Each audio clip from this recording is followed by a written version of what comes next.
Hi everyone, FIDE Master Dennis Monokroussos here, and since I don't have any new games of my own to show you, at least none that are no tournament games or anything, I thought we would continue what we were doing last week and take a look at some interesting moments from the World Cup. And in particular, there were a couple of the speed games that I saw yesterday that I thought were kind of interesting. And since other presenters on this website seem to be quite fond of presenting at least their own speed games, why not take a look at what some of the best players in the world are doing in this very prestigious, high-level event with a tremendous amount at stake. All right, so the two games we're going to look at are from the second round of, or the second sub-round of the Blitz tiebreak games, in the matches between Yakovenko and Grishuk and Gelfand and Vachier-Lagrave. So first we look at the second game, or the second Blitz game between Yakovenko and Grishuk. I believe they had drawn all of their games up to this point.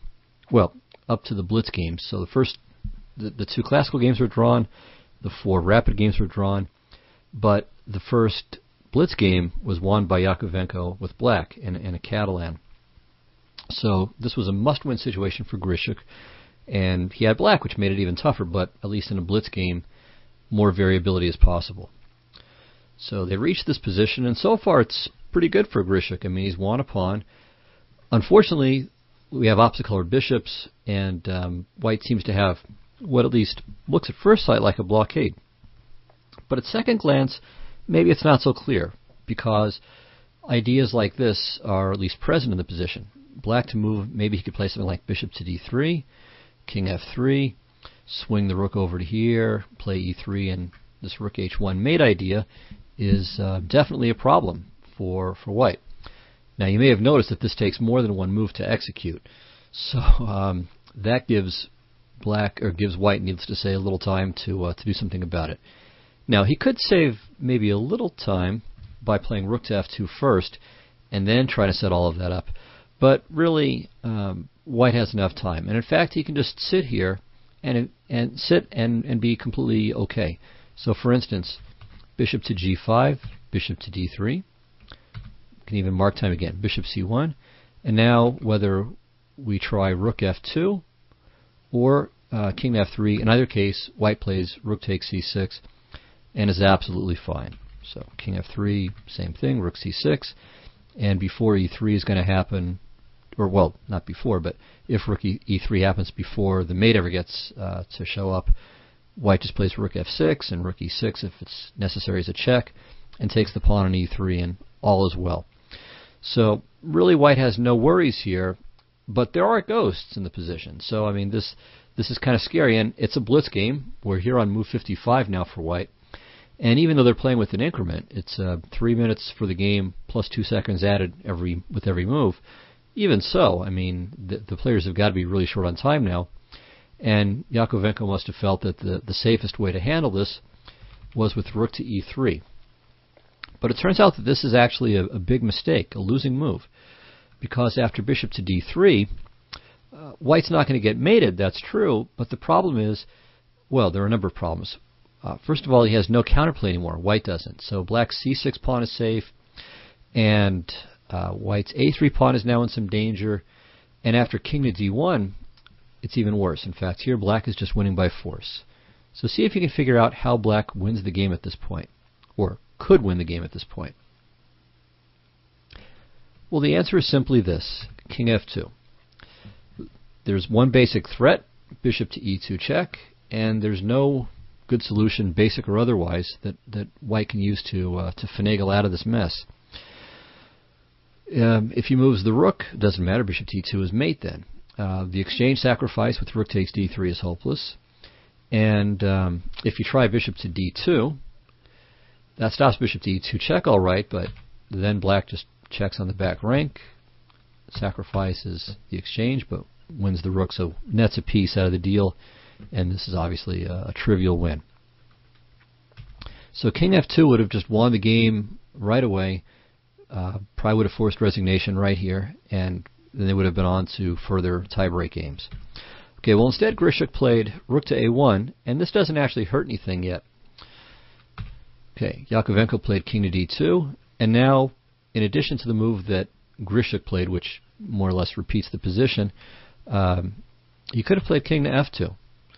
So the threat is to play rook c1, again overloading the white king, and on rook h3, then this check wins, because if the king goes back to d1, and he gets mated in the same way we saw just a couple of moments ago, and if king to c3, he loses the bishop, and there's no hope here either. So after king to d2, king f2 would have won, or was a second chance to win. But he played rook to a2 check. And this is alright as well. Yakovenko played king to d1. Suppose he could have tried king to e1 instead, and then at least forced black to find some different idea. But with king to d1, once again, king f2 would be the exact same thing. So instead he played rook to f2. So apparently he too was kind of obsessed with these mating constructions, but now white is almost out of the woods. Not quite.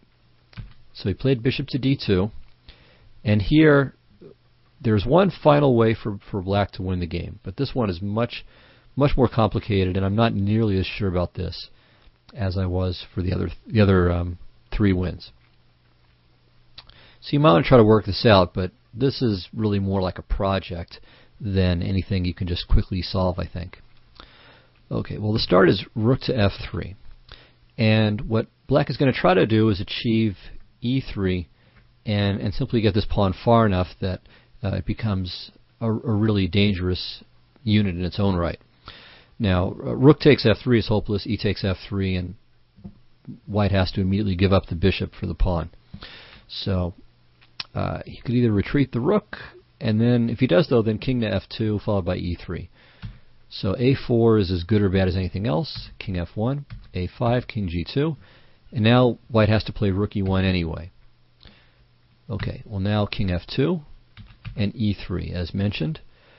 Here if rook to h2 check, the king just comes over and attacks it, and then white's losing material.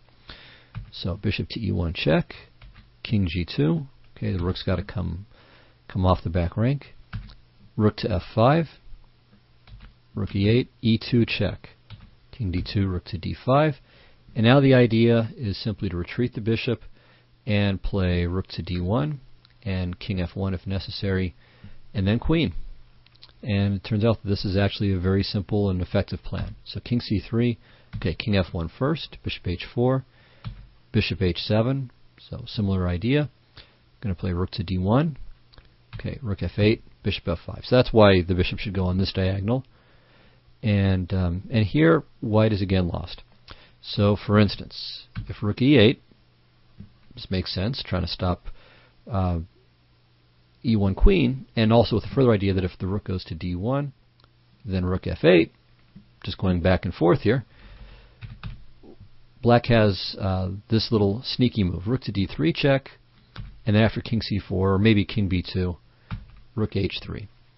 And here, okay, well, rook takes h4 comes with check in this situation, but even if it didn't, it would still be winning. So let's illustrate this. Okay, so if king to b2, I believe this should still work. So here, let's say rook e5, rook f4, rook h4, rook f5 check, king g2.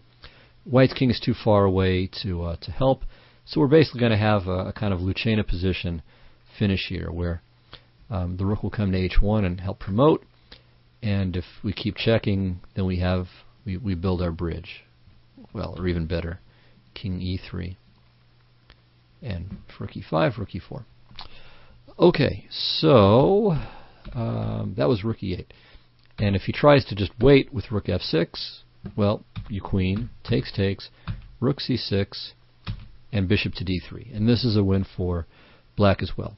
Now, if the rooks magically came off the board at this point, then it would be a draw. Well, not just because white would play king takes bishop, but even if it were black to move, the position would be a draw because ultimately the wrong color rook pawn issue comes into play. But well, actually, no, this actually would not be the case. So this is perhaps instructive, because what black could probably do is stalemate the white king, force him to play b5, and after a takes b5, a6, then release the stalemate, but win with the b pawn. So I think this actually would be a win for black, even if we got rid of the rooks, as long as, of course, the bishop's not hanging on d3. Anyway, the point is that after bishop to d2, there was still one plan which led to a black win. So it's terrible. I mean, Grishuk, at least at one point, was the best blitz player in the world, but this shows under tremendous tension, even the world's best players, and both Yakovenko and Grishuk count in that category, can really make some bad moves. All right, well, after rook to f5, bishop e1, now once again, Yakovenko is fine. He has a safe blockade. Rook d5, king d2, rook d4, rook g3 check. But now the game takes a really surreal twist at the end here. All right, well, Grishuk is still hoping to try to create some kinds of threats, either against the white king or at least threats to utilize this e-pawn, as we saw in some variations. I mean, it can become a real force in its own right. So for that reason, he played the rather obvious-looking king to f1. But there's a slight problem with this move. See if you can figure out what it is. Well, the answer is king to e3. And after this, Grishuk certainly wasn't winning the game, but it wasn't going to be a draw either. Now, what can black do here? If he takes, then rook g1 check, king takes d4, and wins. So even if king f2, probably the simplest thing white can do here is to just take the pawn, and then he's going to gobble up the queenside pawns and win. So in this position, Grishuk understandably decided to save his rook, and now Yakovenko played bishop to f2, and that was the end of the game. There's absolutely nothing to be done about rook to g1 mate. You can stall it by a move with rook to g5, but that's it. So it's funny for us as spectators, but it's awful for Grishuk, who's playing the game and is knocked out of the World Championship cycle here in a really painful way. Okay, well, let's take a look at a much better played game, I think, between Boris Gelfand and Maxime Vachier-Lagrave. And here the match was still even, so they had drawn all 7 of their games up to this point. This was, again, the second Blitz game in the match. All right, so the game started. Gelfand had white, c4, knight f6, knight c3, e5, knight f3, knight c6. And here, all 3 of Gelfand's previous white games against Vachier-Lagrave went g3, knight e4. I kind of like these lines, by the way. There are some similar lines, too, where this early knight trip to d4 is played. And it seems to be a surprisingly effective variation. Anyway, one of the basic tactical point here is that if knight takes e5, queen to e7 could be embarrassing. I mean, f4 is forced because if the knight retreats someplace, let's say to d3 or wherever, knight f3 is mate. So f4 is forced, then d6, and okay, still knight to d3 is forced, and black has excellent counterplay after, for example, bishop f5. So it's just about never played. Anyway, after knight to d4, Gelfand played bishop to g2, takes, bishop to b4, and this exchange is pretty useful for black. I mean, even though he has to spend a lot of moves to do it, it's not bad for him. Fewer pieces, there's less of a space worry. It also allows him to play c6 and maybe d5 fairly comfortably, certainly c6 and d6. Anyway, there are lots of in and outs of this, but again, it just seems to be a quite effective line, and it was in this match. So queen to b3, bishop c5, d3, c6, castles, bishop d2, h6. And all 3 games reached this position. In the first one, which was game 2 of the match, Gelfand played bishop to g2. This, I don't know, it might be the best, well, okay, it may be the best move, but after bishop to b6, knight a4, I'm not sure about this plan. Bishop c7, c5. The idea is logical. White is hoping to exchange his c-pawn for a center pawn. Generally speaking, that's one of these things where if all else is equal, it's advantageous to do so. The more central the pawn, the more control of the center you've got. The more control of the center you got, the more space, The more space you have, the more stuff your pieces can do because you have more mobility. So it makes sense, but in terms of just how this actually worked, it didn't really give white anything. So d5 takes, bishop to b4, bishop e6, queen a3, takes, here, and then rook e8. And in this position, black is just super solid, and the players agree to withdraw just a few moves later. I mean, white really had no chances to break down black's position here. So, back to this position. In his next try with the white pieces, which was in game 3, Gelfand tried knight a4. Actually, he did this in both games 3 and game 5. Knight a4, bishop e7, bishop g2, so pretty similar. But the difference is that he's forcing the bishop to go to e7 rather than back to c7. Okay, so that's the idea behind this little finesse and move order. But, okay, is it really any good? d6, knight c3, and, okay, in game 3, excuse me, Vachier-Lagrave played queen c7, and, okay, he drew that, and improved maybe with rook to e8 in game 5, and that game went like this.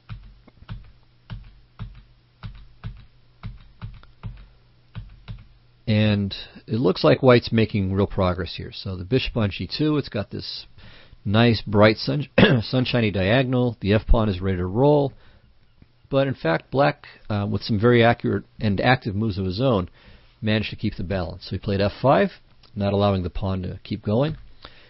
King h1, trying to use the g-file. Bishop f6, e3, taking d4 under control.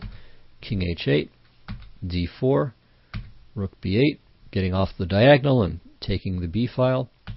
d5, takes, now bishop c6, queen h5, rook b2.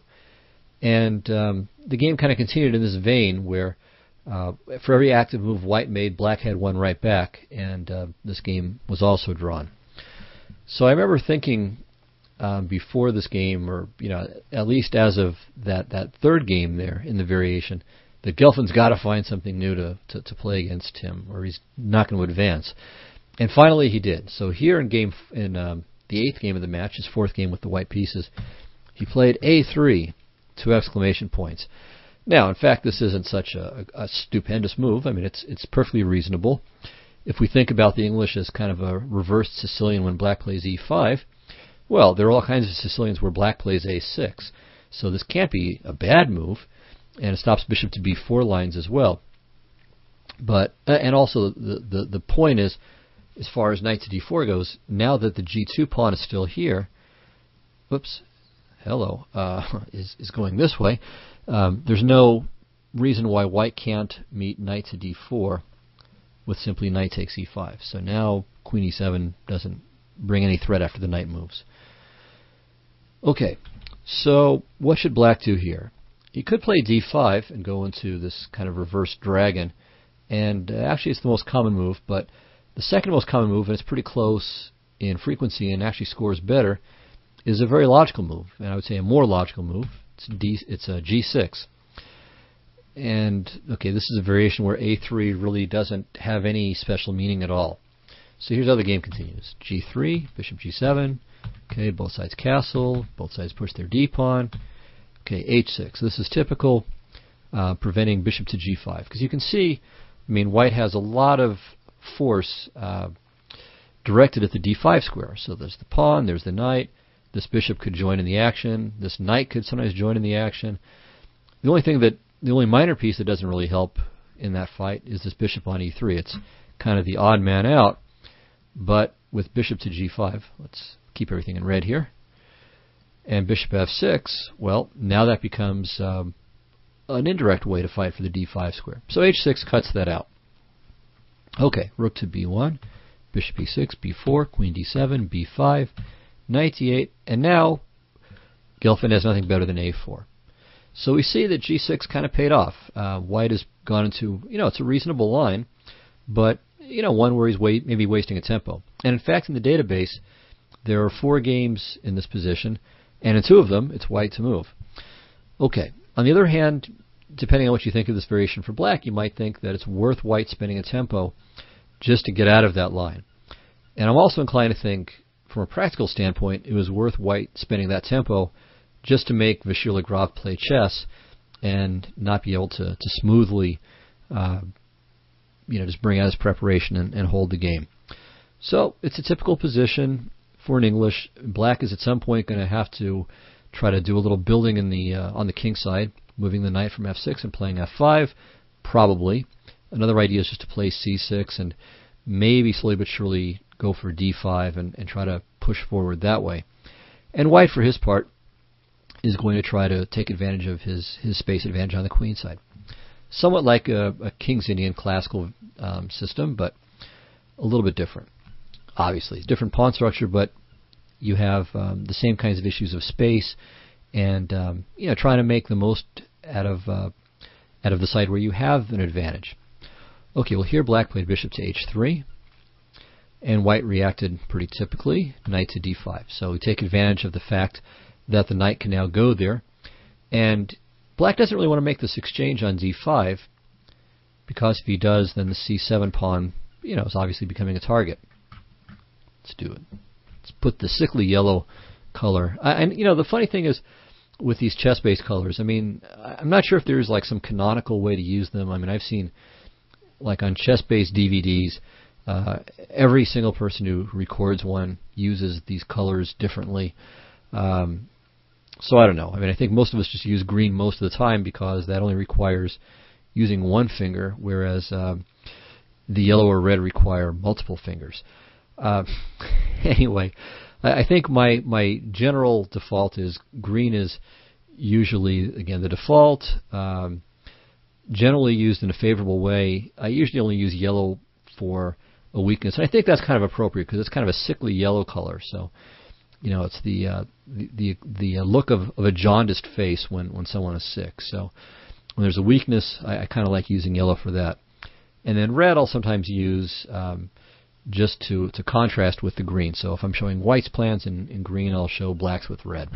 Anyway, no deeply worked out system, but as just a practice over the years of doing this, I think that's kind of what you can expect when you see these colors. That's if it's not clear what I mean, that might help you.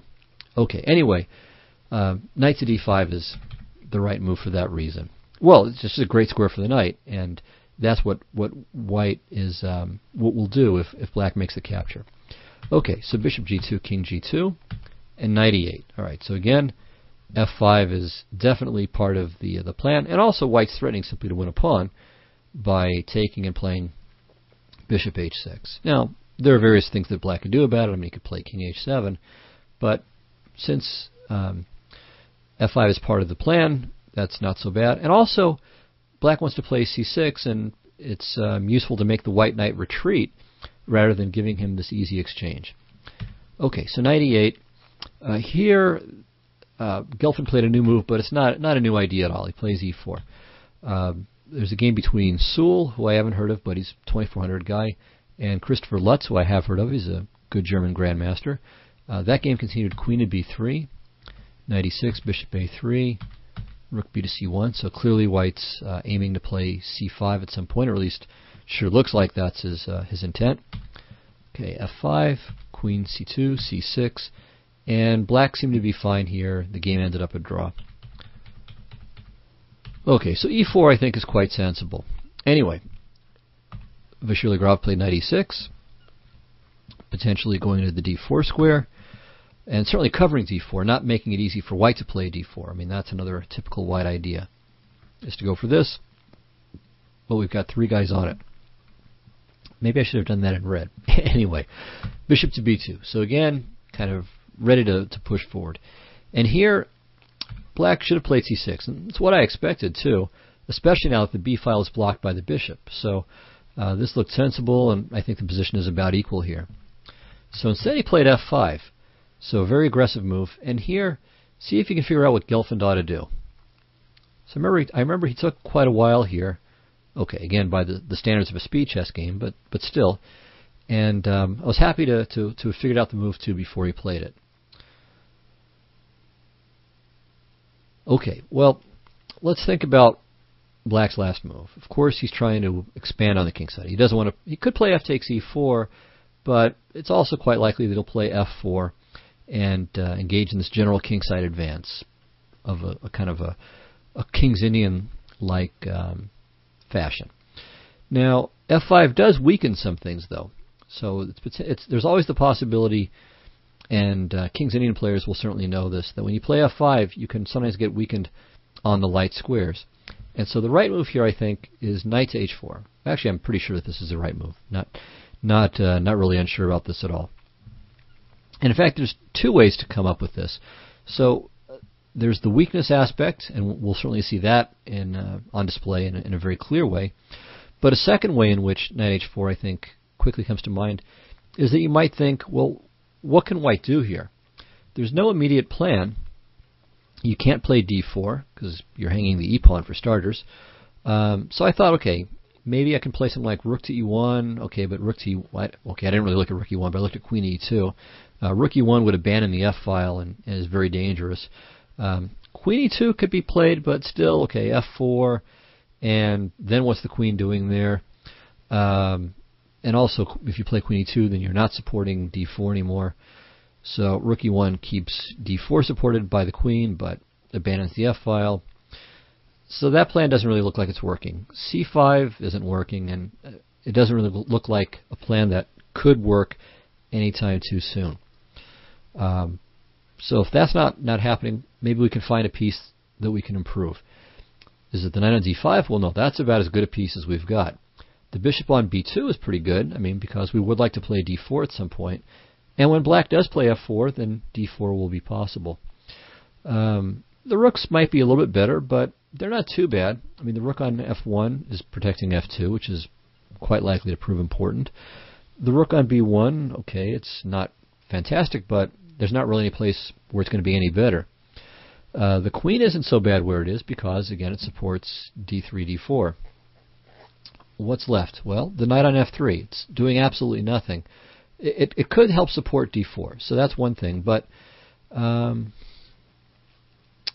it may just become a target to, again, f4, g5, g4, and clearly once you even think about moving this knight, knight h4 comes to mind. So now we've got pressure on f5 and g6. If this g-pawn moves, then this square is hanging even if there's no pawn on it. So even if like fe, de, g5, then this knight is going to jump into f5, and that's fantastic. Also, we're clearing the way for the queen to go to g4 or h5 if either of black's pawns move. And there's also the further idea of playing f4, trying to weaken black's king side and put pressure on his center. So all of a sudden, once you look at knight h4, it's clear how many good things that this move does. Now, one move that I was considering briefly was f4, just going for counterplay, but it doesn't work. So knight takes g6, and if knight to g5, knight f8, queen h3 check, it looks exciting for a moment, but after king h1, there's just nothing. The knight can't go to f3, and if pawn f3, rook g1, and black has no attack, and he's going to be down the exchange and a pawn. So black played king h7. And here I think Gelfand made maybe an inaccuracy. Probably the best move here is f4. So very direct and taking advantage of this push. Okay, let's look at a couple of variations. If f takes e4, now a very nice shot. Knight takes g6. King g6 is the only decent move here. f5 check. And now black has to retreat because if he plays rook f5, then takes, queen h5 check, and mate follows in two more moves. Knight g5 is the only move. Rook f1. King e6 is the only move. And queen g4 is checkmate. So f5, king h7 is forced. Takes, and de4. And white has a very big advantage here. So all of his pieces are better than black's. Black's king is exposed. White has lead in development. So this is big trouble for black. Okay, so after f4, then f takes e4, knight g6 is bad for black, good for white. So let's try e takes f4 instead. Well, here white just takes on f5. That was one reason for considering f takes e4 first. And And here white just ends up with a nice positional advantage. So much better pawn structure. The f5 pawn in particular is pretty sickly. Black's king is a little bit exposed. So this is, again, much better for white. Very big advantage here. So Gelfand's e takes f5 was, well-motivated move. And on gf5 he plays queen h5. But probably with queen f7, the worst is over for black. So takes, f4. Certainly white's position is preferable. He's going to have similar kinds of pressure against this weak pawn on f5. But black is at least more in the game here. It's not as clear-cut as it was with f4 first, a few moves ago. But okay, Gelfand, Vachier-Lagrave played c6, takes, knight e3, and now everything is quite smooth. Alright, well, there's no way to adequately protect this pawn on f5, so it mushes on, and now knight e to f5. And we can see that clearly, Gelfand is just taking over the board here. Probably the last chance again for Vachier-Lagrave was to play queen f7, but these knights are more or less permanent on f5 and h4. So queen e2, let's say bishop f6, trying to get rid of him. d4, trying to crack open the center here. Takes, knight g5. Okay, f3. Queen d7, check. Queen g6, check. And g4, and guess what piece is coming back to f5? So this is a lost position for black. He's just under pressure everywhere, and really has no counterplay. This pin is awkward here. The h6 pawn is weak. Okay, let's use this color here. The d6 pawn is weak. The e5 pawn could be weak after, let's say, takes, and the bishop's backing it up. And put all this together, and again, there's the knight going to f5, and black's position is losing. All right. Well, in the game, he played rook to f6, so a different way of covering g6. And now Gelfand continues to play very actively and forcefully with d4. So it's really picking black's position to bits here. So after d4, what's black going to do about the e5 square? This is more trouble.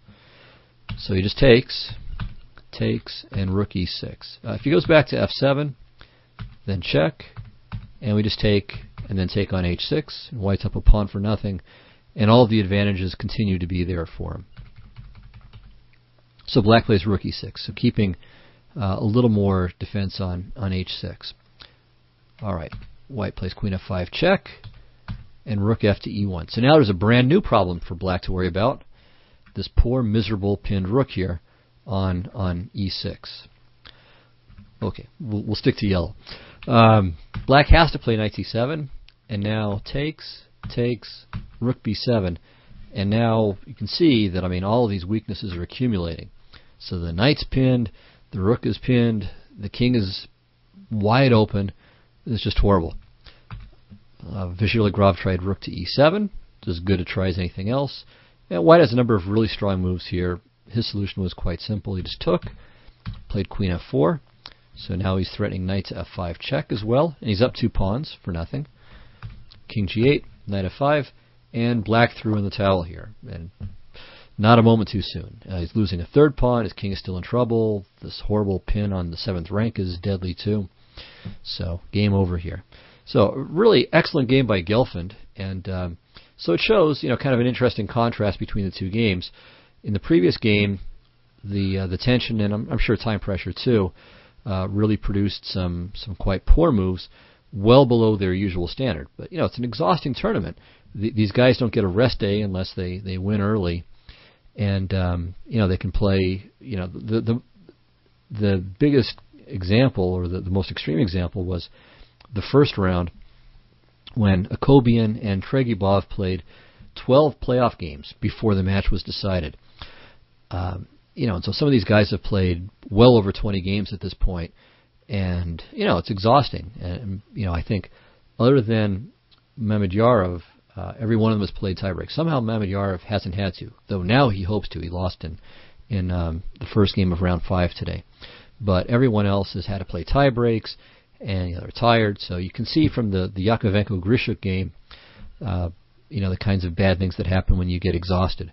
And we saw it a little bit last time too. But here, this was actually quite a very high-level game played by Gelfand. Very good technique, nice attacking play, and a very attractive combination of powerful strategic moves and forceful attacking play there at the end as well. So, hope you enjoyed it, and maybe we'll do this again next week. So, thanks a lot. See you then. Bye-bye.